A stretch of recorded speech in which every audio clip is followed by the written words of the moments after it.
Hello everyone, my name is Garay. I am a Vampire Chronicles fan and have been for the last 15 years. I wanted to talk about, I want to do a breakdown of what's going on in the new Interview with the Vampire 2022.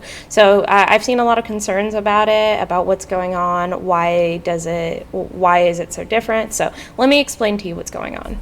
Before I do a breakdown of this trailer, I want to explain that this is a 13-book series and that it's not just one movie from 1994 or one book from 1974. And during the series, we get a lot more context about what actually went on during the events of Interview with the Vampire, going from the Vampire Lestat's perspective of what happens during to all the way up to Armand's perspective of what happens. So we get a lot more context, we understand more things about the characters, and then there's also a lot of events that occur that are due to the events that happen in Interview. Or some frequently asked questions like, why is Claudia older? Well, it's a television show, so if you're going to try to cast a child that's 5 years old or 10 years old even, you're going to see them grow up. So Claudia is still a child in this version. She's 14 in this version. The reason that they had to hire an 18-year-old is for obvious reasons. It's because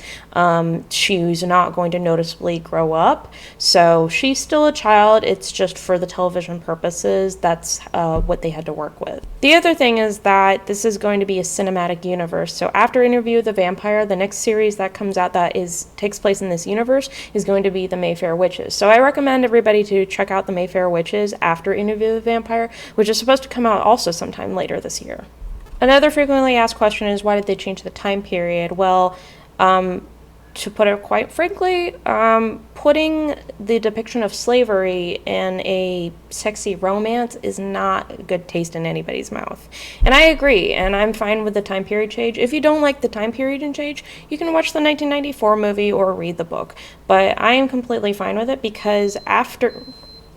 That was my coffee, sorry. Because after Louis and Lestat leave the plantation, and even throughout the rest of the books, the topic of Louis being a slave owner is never brought up again. And I am fine with bringing up very dark histories and topics, but that's just not what happens in the Vampire Chronicles for the depiction of slavery. There are other dark topics that are brought up, but not that one. So I'm completely fine with them having this time period. Plus, it makes things really interesting because Lestat never got to experience the 1910s all the way up to the 1970s. So this is going to be very interesting to finally see him experience these. If you have any other questions, feel free to ask. I think in the terms of the character's race, it's not important to the story. So if you do bring that up in the comments, I'm simply going to ignore it, or I'll just tell you I just really don't care because it doesn't have to do with the story. In a place that has 60% black population, I think it's completely fine to cast black characters for Louis and Claudia, and I don't see any issue with it, so that's all I have to say about it. And on that note, I am going to start my breakdown of the trailer.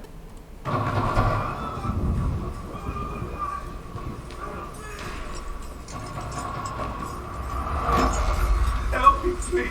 He's in my head, Father.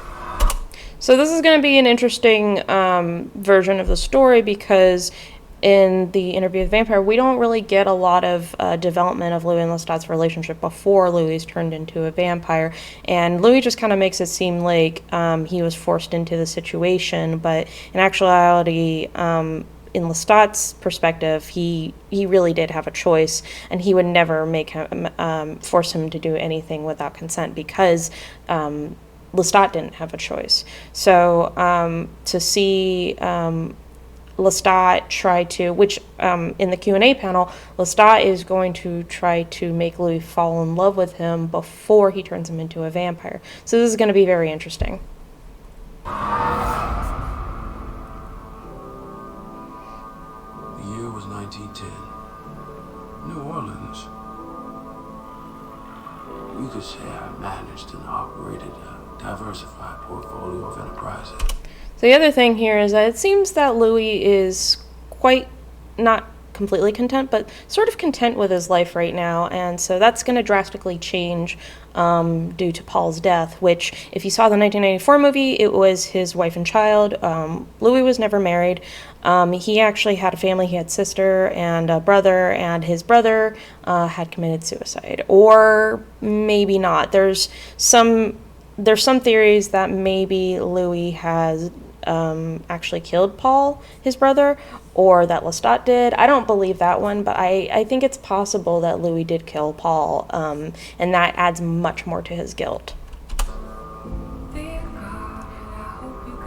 So here we see Lestat wearing his Victorian attire, which I have not seen many people talk about this. This is very interesting. So what I am theorizing is that Lestat has already had his 100-year slumber. If you read the books after the Vampire Lestat, during the Vampire Lestat book, he goes into a slumber after the events of Interview with the Vampire, and stays asleep for 100 years until he wakes up in the 80s. But with him wearing this Victorian attire in the 1910s, I'm thinking that he already has had his sleep. So that's what I think.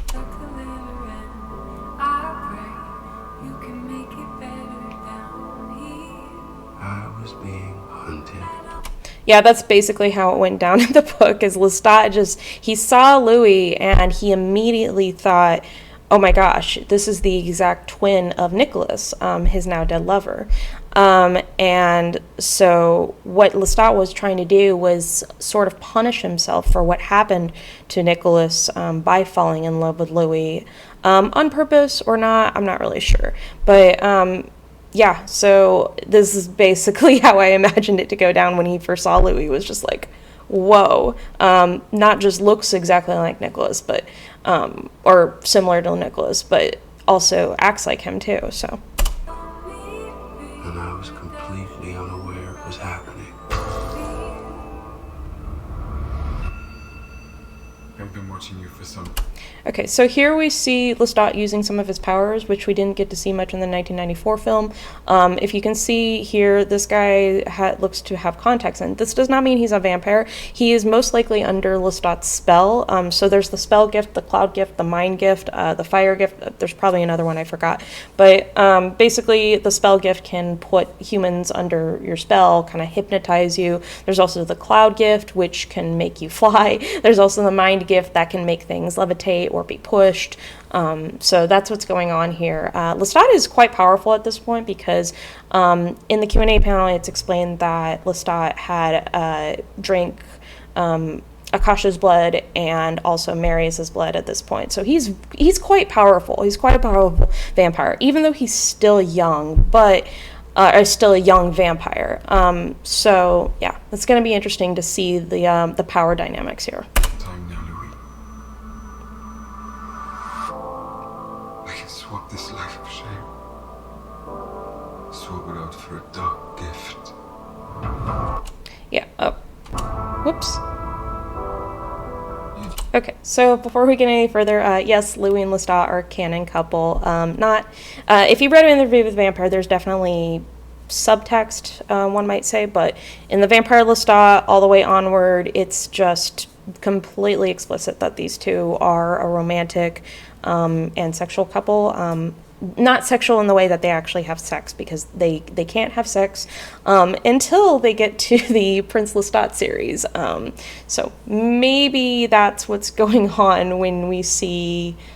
You just have to ask me for it. Here is maybe in this version they can have sex due to Dr. Farid's ability to make vampires be able to do it again. So that's what happens in the Prince Lestat series. So maybe not. Maybe that's not what's going on here at all. Maybe it's just sexy biting, which that is completely in character of them to be doing something like this without actually having sex. So.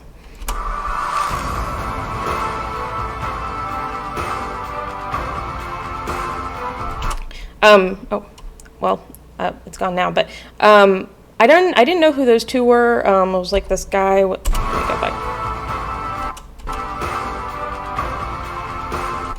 I have no idea who these two are. I assume the woman on the right is Antoinette, and Antoinette is a character in Interview with the Vampire that I'm not sure if he's given a name at that point. But anyway, he's not a violinist. He's a piano player, and he gets turned by Lestat because Lestat gets mad at Louis for, reasons. But we have an Antoinette instead of an Antoinette, so I'm wondering if they gender bent him. I'm not sure. So here Claudia looks like she's a burn victim. In this version of the story, Louis asks Lestat to create Claudia. That'll be very interesting because that creates more of a gray moral, more grayness in their morals and ethics. And Louis loves fire, so this could be his fault that she's like this and why he asked Lestat to turn her. So those little mechanics up there will be very interesting because in the Rue Royale, in the Gallier house, it's either in the Gallier house or the sister house, I don't remember. But they have some little mechanics up in there in the real place in New Orleans for ventilation. So I'm wondering if that's where they got their idea for that. And here we see Claudia. She's like in a school uniform of some type, and there's a police officer. So I'm wondering if there's some sort of revenge that's taking place here. I'm not sure.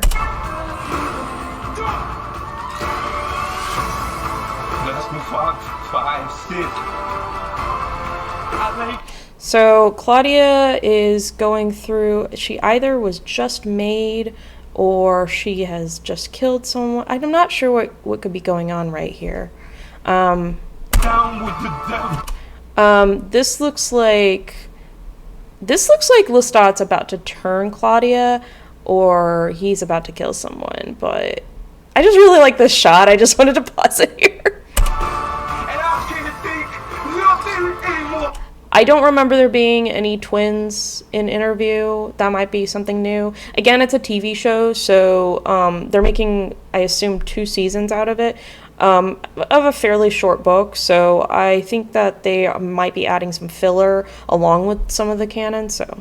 Lord, help me! I am weak. I want to die.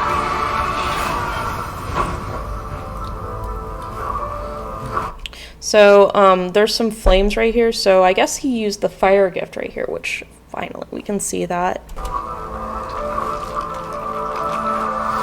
Okay, so there have been a couple of people commenting on the messiness here because it's claimed a lot in the books that, like, oh, vampires are very clean when they drink blood. They make sure not a drop is spilled. But that's not always the case. Sometimes they do get messy just to either shock or scare other vampires or people. Just like, so here I think Lestat is very mad at Louis because he's like, well, you know who I am, you know what I am, you either take me or you don't, and stop wallowing in your own self-hatred and, just accept for who you are, and come be a vampire with me. So that might be what's happening here. But yeah, they're not always clean. Sometimes they do it on purpose just to, like, make people angry.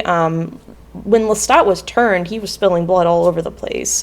So in the book. So that's what I think. You don't fear me, Louis. You fear yourself.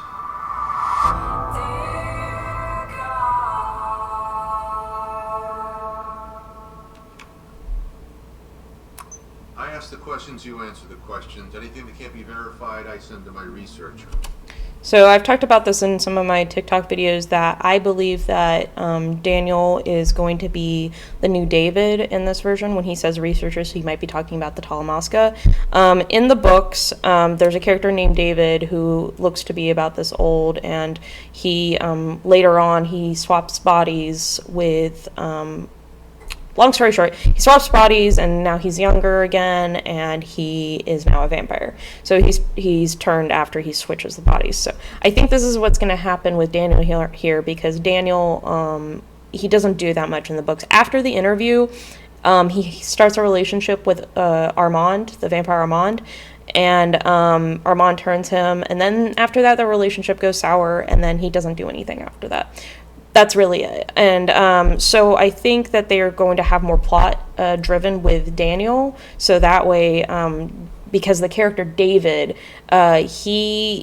he's not that well liked. I know some people that like him, but I feel like a lot of people are very indifferent about David, because he has a lot of plot driven devices, but he does not have that much of a personality besides just being there. So that's my opinion, at least. Maybe not everybody feels that way about that. So, how long have you been dead?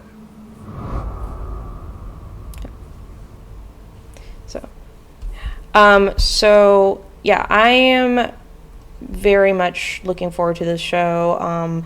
It's very important to know that a lot of people have been waiting a really, really long time. Trying to get to there we go.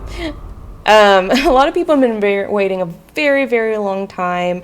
I know I've been waiting about 15 years of my life. Some people have been waiting 30, because this is going to be a cinematic universe of the Vampire Chronicles and the Mayfair Witches, which is going to be called the Immortal Universe by AMC. So, yeah, if you watch the 1994 movie, then I think you will find this interesting, but I don't want you to take this as a remake. This is more like a reboot.